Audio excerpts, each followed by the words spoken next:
The commercial bunker industry will charge you $100,000 to $400,000 for a prefabricated steel tube buried in your backyard. They will call it blast-rated, NBC-filtered turnkey survival infrastructure. What they will not mention is that the U.S. Army Corps of Engineers built something far more capable in 1942, and it has been sitting in a South Dakota field ever since. 575 bunkers. Each one is elliptical, reinforced concrete and steel, rated to survive a 500,000-pound internal blast, and spaced precisely to contain neighboring explosions. They were built by the same organization that constructs military bases and flood control systems using specifications that commercial manufacturers do not even test for. They sat empty for nearly 50 years while an entire industry grew up around selling you corrugated steel at premium prices. Now you can lease one for less than a new truck. Each bunker is 26.5 feet wide, 60 to 80 feet long, with 13-foot arched ceilings. The shape is elliptical. This deliberate engineering distributes blast force in all directions simultaneously. It is the same principle as a dome. No flat walls for pressure to accumulate against. They are buried under thick earthen berms. The soil overburden does the same job as Crescent Kearney's sandbag shielding from Oak Ridge National Laboratory, but at military scale with institutional permanence. The spacing matters. Each bunker sits 400 feet from its neighbors. That distance was calculated so that if one bunker detonated, it would not trigger a sympathetic explosion in the next. The Army Corps built these to store live ordnance worth billions of 1940s dollars. Every bunker was engineered assuming it might occasionally contain an internal blast. They have concrete and steel blast doors that seal against water, air, and gas. Ventilation and exhaust shafts are built into the structure. These are not features added by a survival company. They are original military infrastructure designed for the worst-case scenario the Army could imagine. Compare that to a commercial bunker. Most are corrugated steel tubes, essentially shipping container derivatives or culvert pipe sections with marketing. They are rated through calculation and controlled testing, not decades of actual use storing explosives in combat-ready conditions. The engineering standard is not comparable. One was built by an organization with an unlimited wartime budget, designing for actual catastrophic use. The other is built by a manufacturer optimizing cost, assuming the product will never be tested. Built in 1942 by the U.S. Army Corps of Engineers as the Black Hills Ordnance Depot, later renamed Fort Igloo. 18 square miles of South Dakota prairie were converted into 575 individual concrete bunkers spread 400 feet apart in every direction. The facility stored bombs, grenades, mines, rockets, and conventional munitions through World War II, the Korean War, and the Cold War.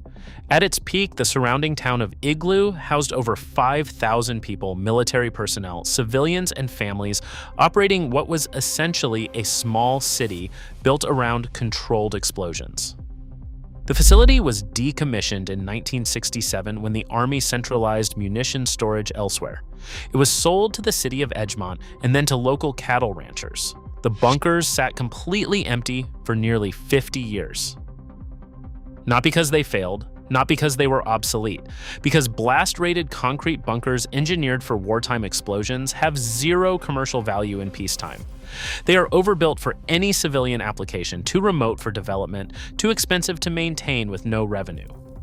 During those 50 years, the commercial bunker industry built an entire business model selling corrugated steel at $100,000 plus per unit, while Army-engineered concrete sat unused in a field. Vivos Group purchased the property in 2016 and reframed it, not as abandoned military surplus, but as ready-made survival infrastructure. They did not discover hidden value. They created a new market by connecting Cold War engineering to modern preparedness culture. The bunkers themselves never changed. What changed was finding people willing to pay for access to something the Army built assuming regular explosions and everyone else assumed was worthless. The Army selected this site at 3,800 feet altitude, well inland from all large bodies of water, in a region with mild weather and statistically low risk of floods, tornadoes, and earthquakes.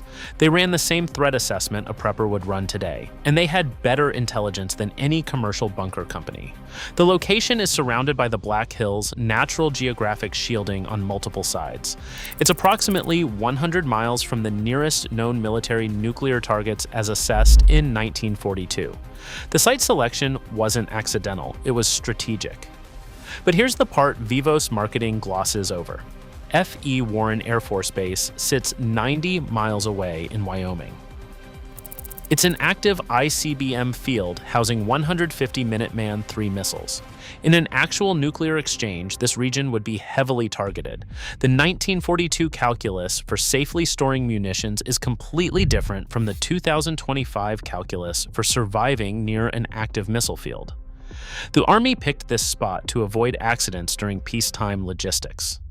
That's not the same as surviving a nuclear conflict. The real location question isn't about nuclear targeting. It's about whether you can live 9 miles south of Edgemont, South Dakota, population 900, with 110 miles to the nearest real city, handling all your own infrastructure in a climate with brutal winters and no municipal services. The bunkers will outlast all of us.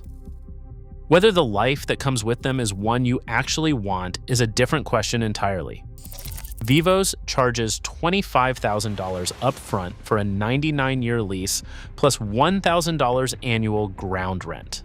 That is $253 per year in prepaid rent and access to 2,200 square feet of Army-engineered concrete and steel, already buried, already blast-rated, already ventilated, in a location the military selected for survival. But that price gets you an empty shell.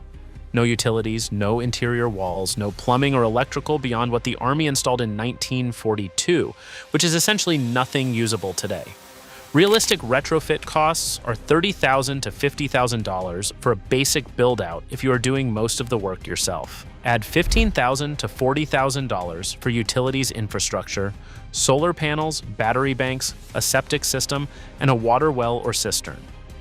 The total investment is $70,000 to $115,000, all in for livable space. Atlas Survival Shelters starts at $40,000 for a basic steel tube, before excavation, installation, waterproofing, and permits. Typical all-in cost runs $66,000 to $100,000 minimum. You are paying similar money either way. The difference is what you are buying. Atlas gives you a corrugated steel tube buried on property you own.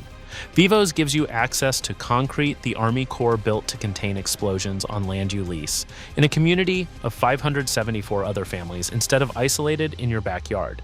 Neither is a scam. They are different economic models.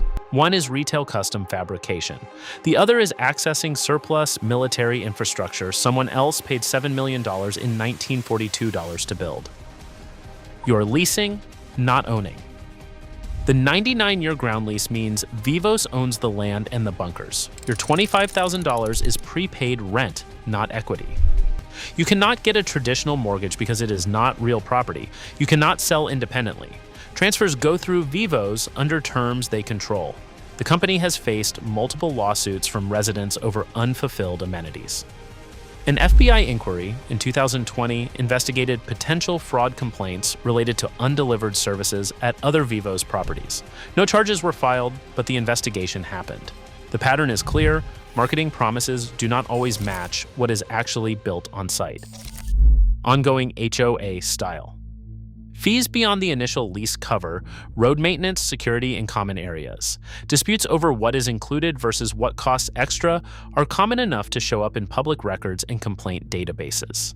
The community of 575 bunkers exists mostly on paper. The critical unknown nobody will answer clearly is how many are actually occupied year-round versus how many are empty investments. The shared infrastructure, water wells, roads, and communal facilities only work if enough people show up to fund and maintain it. These bunkers are real. The military specs are real, but you are not buying a finished product. You are buying into a speculative experiment, betting that enough other people make the same bet. That is not fraud. It is just important to know which one you are signing up for before you send money. The U.S. Army Corps of Engineers built 575 blast-rated concrete bunkers in 1942, using military threat assessment and engineering specifications that commercial bunkers aren't even tested against. They sat empty for half a century, while an industry grew up selling corrugated steel tubes at premium prices. The bunkers themselves aren't the question. They've already proven they work. 80 years of South Dakota winters, decades of neglect, and they're still standing. The Army answered the engineering question in 1942. The real question is whether you want to live 9 miles from a town of 800 people, doing all your own infrastructure work, on land you don't technically own, betting that enough other people show up to turn empty concrete boxes into an actual community. That's not a question about bunkers. It's a question about the kind of life you're willing to build and whether you trust the people selling you access to someone else's infrastructure. The commercial bunker industry sells you control and convenience on your own property. Vivos sells you access to superior engineering with all the complications that come from leasing military surplus in rural South Dakota. Neither is a scam. Both cost roughly the same all in. The difference is what you're optimizing for, and whether you've honestly answered what happens when the marketing photographs meet the reality of winter road maintenance and disputed homeowners association fees. The bunkers will outlast all of us. Whether what gets built around them matches what's been promised is the only question that actually matters.